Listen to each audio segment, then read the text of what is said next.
어제 본문과 이어지는 오늘 본문의 주된 내용은 우리 예수님이 하늘에서 내려온 생명의 떡이라는 것입니다. 오늘 말씀은 자기 자신을 생명의 떡이라고 칭하신 참 의미를 살펴보면서 우리는 생명의 떡이신 예수님을 어떻게 그럼 대해야 하는가에 대해서 좀 살펴보려고 합니다. 이 당시에 유대인들의 이 주식은 빵이었습니다. 저희들은 지금 쌀이죠. 이 당시 유대인들의 주식이 빵이어서 사실은 이 떡이라고 번역된 부분을 사실 빵이라고 보는 게 맞습니다. 저희 근데 성찬식에 이렇게 보면 저희 떡 가지고 하지 않잖아요. 그렇죠? 빵 가지고 이렇게 하잖아요. 그래서 오늘 말씀을 보실 때 이 생명의 떡이다라고 할 때 생명의 빵이구나 이렇게 생각하시면 조금 더 이해가 쉬우실 것 같습니다. 예수님은 오늘 본문 48절에 자신을 생명의 빵이라고 한 번 더 이렇게 말씀하시면서 자기 자신을 출애굽 당시 매일 하늘에서 내렸던 만나하고 이렇게 비교를 하세요. 그러니까 만나도 하늘에서 내려왔는데 자기 자신도 나도 하늘에서 내려온 생명의 양식이다, 생명의 빵이다라고 말씀을 하시는 거예요. 얼마나 그 당시 있는 사람들 오늘 본문에도 나와 있지 막 서로 막 다퉈갖고 어떻게 네가 5살 때부터 코찔찔 때부터 봤는데 뭐 이런 반응이 이렇게 나오잖아요. 사람들이 되게 분개했던 것 같아요.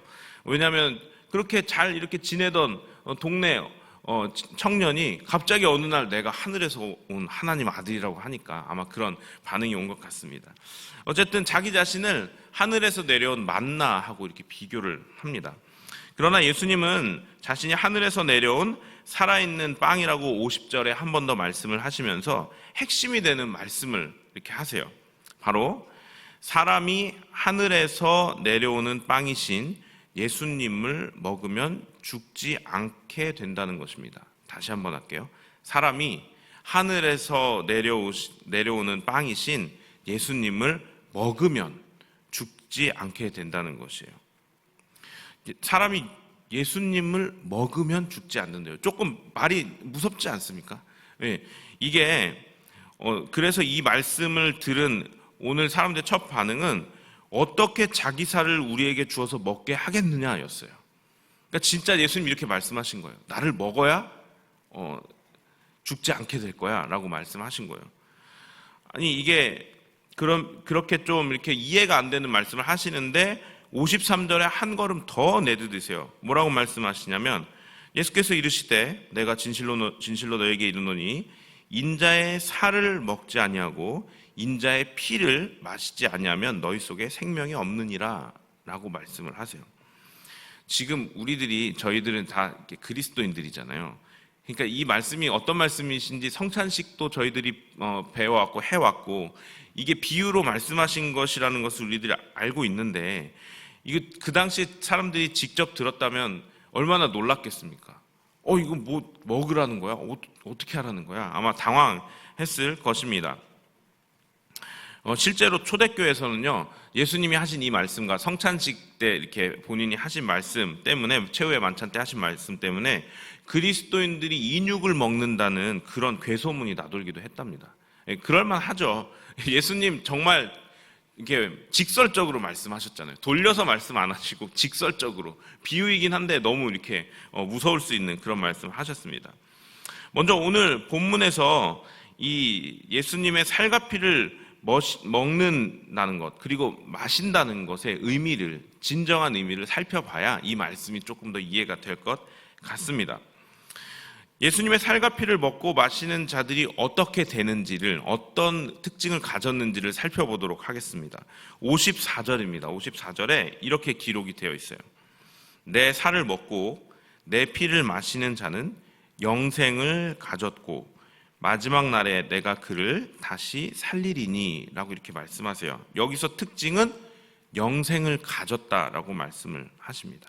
이게 영생을 가질 것이다가 아니네요. 그렇죠? 영생을 가졌다. 그러면 예수님의 살과 피를 먹고 마신 사람은 이미 영생을 가진 사람이다가 되는 것이에요. 자, 이미 천국을 얻었다는 것입니다. 우리들 이미 예수님의 살과 피를 먹은 사람으로서 천국을 얻은 사람들이라는 것입니다. 계속해 가보겠습니다. 56절에는 내 살을 먹고 내 피를 마시는 자는 내 안에 거하고 나도 그의 안에 거하니라 라고 이렇게 말씀을 하세요. 이게 내 안에 거하고 그가 내 안에 거한다라는 의미가 이게 좀 어려울 수 있는 것 같은데 이걸 어떻게 이해하는가? 저는 좀 이렇게 생각을 해봤습니다. 여러분, 빵이 이렇게 있어요. 이 빵에 존재하는 목적이 뭔가요? 빵이 존재하는 목적은 빵 왜 만들죠, 저희가? 먹기 위해 만들죠. 맞아요. 예, 빵은 먹는 것 외에는 뭐 거의 다른 용도가 없습니다. 그러면 여러분, 이 빵을 먹는다는 건 우리 몸에 어떤 의미가 되나요? 빵은 먹을 것이고 그 빵으로 예수님이 자신을 비유하셨잖아요. 제가 이렇게 생각해 봤어요. 빵을 먹으면 빵이 이렇게 우리 몸에 이렇게 입에 들어오면 빵이 우리 몸에 빵 일부로 그대로 남아 있나요? 아니죠. 들어오면 소화기관을 거쳐가지고 우리 몸의 일부가 됩니다. 그러니까 빵과 내가 하나가 되는 거예요. 예. 그래서 소화를 시켜갖고 빵이 내 몸에 들어오면 빵이 빵 그대로 남아있는 것이 아니고 빵이 나와 한 몸을 이루게 된다는 것입니다. 이걸 오늘 말씀과 연결해 보면 빵이 예수님이라고 하셨어요. 제가 예수님의 살을 이렇게 집어갖고 빵이라 생각하고 먹었어요. 먹으면 입에 들어온 빵이 어떻게 돼요? 소화가 돼서 우리 몸의 일부가 되는 거예요. 그러면 예수님의 살을 먹는다는 것의 의미를 조금 생각해 보면 예수님 빵이라 하셨잖아요. 예수님과 내가 하나 되는 거예요. 예수님이 내 몸에 들어오셔서 내 몸과 하나가 된다는 것입니다. 여러분, 그러면 참된 음료를 하신 말씀은 어떻습니까? 예수님의 피는 입에 들어온 음료 마찬가지로 들어와서 그대로 남아있는 것이 아니고 소화가 돼갖고 우리 몸의 일부가 되죠. 그래서 그 예수님의 피도 나하고 한 몸이 된다는 것, 하나가 된다는 것입니다. 여러분, 근데 우리 몸에 들어온 음식물은요, 우리 몸에 반드시 영향력을 미치죠. 맞습니까? 그러니까 좋은 음식 먹으면 우리 몸이 건강해지고 나쁜 음식 먹으면 우리 몸이 약해지잖아요. 예수님을 우리가 만약 먹었다? 그러면 우리들의 이 모든 전체적인 우리 몸은 어떻게 될까요? 그 먹은 것처럼 변하겠죠. 예수님화 되겠죠. 그렇다면 어떻게 하는 것이 예수님의 살과 피를 먹고 마시는 것에 대해 살펴봐야 될 것 같습니다. 자, 일단 여기까지 살펴본 걸 정리하면 이렇습니다. 예수님의 살과 피를 마신다는 의미, 예수님의 어떤 이 빵과 그 음료라고 하는 것을 이제 비유해서 말씀을 하셨는데, 예수님의 살과 피를 먹고 마신다는 것은 내가 예수님과 한 몸이 되어 하나가 되어 예수님화 된다는 것입니다. 자, 여기까지 놓고 가도록 하겠습니다. 그럼 살과 피를 마시는 거 진짜 살과 피를 마시라는 건가? 아니면 맨날 성찬식 하라는 건가? 예, 헷갈리시죠? 그럼 과연 이 진정한 의미, 살과 피를 먹고 마신다는 것의 의미는 무엇인가? 여러분, 우리가 이 1년에 한 3-4차례 드리는 우리 성찬식은요, 믿음이라는 요소가 빠지면 이 진정한 의미를 알기가 어렵습니다. 그래서 성찬은 믿음이 있는 사람으로 인정된 세례 교인만 참석할 수 있게 해놓은 것이에요. 그러니까 믿음이 없는 사람이 성찬식에 참여를 하면 이게 무슨 의미인지 정확히 이해를 할 수 없다는 거예요. 그런데 우리 세례교인이라는 의미는 무엇인가요? 모든 우리 교인들 앞에서 이 사람은 믿음이 있는 사람입니다라고 공식 인정을 받은 사람들이에요. 그게 세례교인이거든요. 세례교인들만 참석할 수 있다는 것은 이 성찬은 이 믿음이라는 것이 있는 사람만 진정한 의미를 알 수 있다. 그럼 어떤 믿음인가라는 것을 우리가 살펴봐야 한다는 것입니다. 무엇이냐? 예수님께서 나를 위해 십자가에 죽으시며 찢기신 살과 흘리신 피가 나의 죄를 사하시고 나를 구원해 주셨다는 믿음, 바로 그 믿음을 가진 사람만 이 빵과 포도주를 마시며 그 진정한 의미를 깨달을 수 있다는 것입니다. 여러분에게는 그런 믿음이 있으십니까? 아멘이십니까? 우리 예수님께서 자신이 그 찢기신 살과 그 흘리신 피로 나의 죄를 구원하신 나의 구원자시다 라는 그 믿음이 없이는 이 성찬을 온전히 할 수 없다는 것입니다.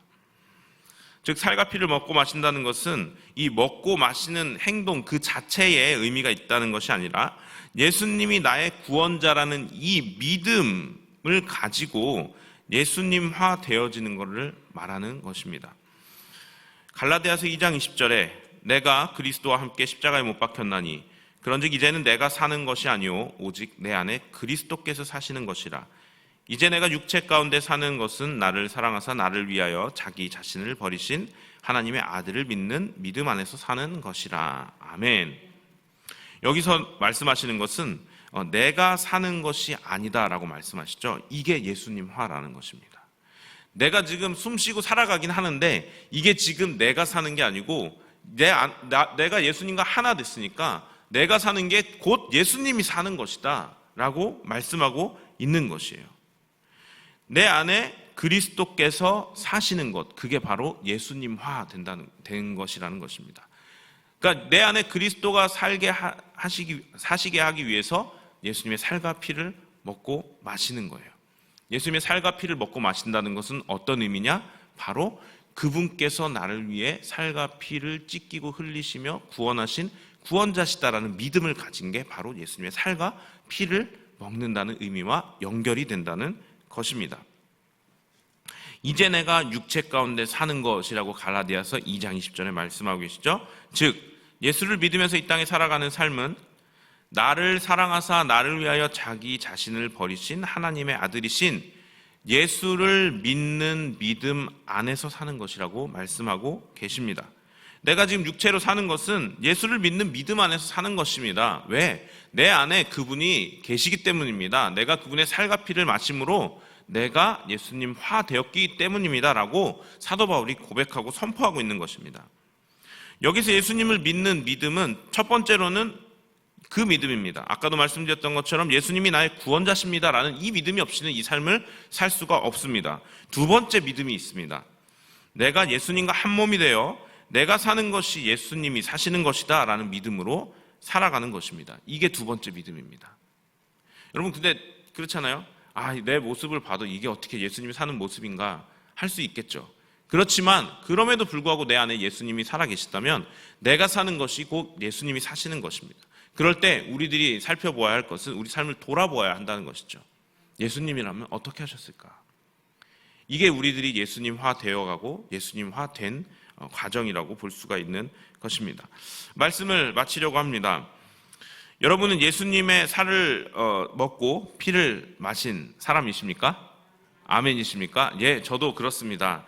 그렇기 때문에 우리들이 이 자리에 나와 있는 것입니다. 그리고 우리는 이미 천국을 얻은 사람들이고요.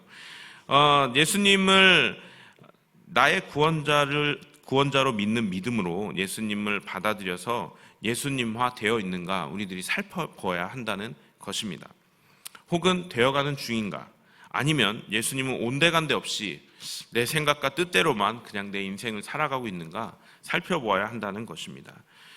예수님의 살과 피를 먹고 마신 사람, 즉 예수님께서 날 위해 살과 피를 찢기고 흘리신 것을 믿고 그분이 나의 구원자라고 믿는 사람은요, 내 마음대로 살지 않습니다. 내 안에 계신 예수님의 마음으로 살아가는 것입니다. 바로 이런 사람을 예수님화 된 사람, 예수님의 살과 피를 먹고 마신 사람인 것입니다. 기도하겠습니다. 하나님, 예수님께서 말씀하신 나의 살과 피를 먹고 마신 자만 영생을 얻을 것이다 라고 말씀하셨는데 이미 그 영생을 우리 가운데 주시니 감사합니다. 우리가 예수님께서 그 살과 피를 찢기고 흘리심으로 말미암아 구원받은 것을 믿습니다. 그래서 우리는 그 예수님의 살과 피를 먹고 마신 자들입니다. 이미 우리는 예수님과 한 몸이고 예수님과 내가 하나입니다. 감사합니다. 우리가 살아가는 이 삶이 예수님의 인생 되게 하여 주시옵소서. 나로 인해서 예수님이 더욱더 드러나게 하여 주시옵소서. 하나님, 그로 말미암아 예수 그리스도의 뜻이 나를 통해 이 땅에 온전히 이루어지는 역사를 우리 평생의 삶 가운데 이루어 주시옵소서. 예수님의 이름으로 기도합니다. 아멘.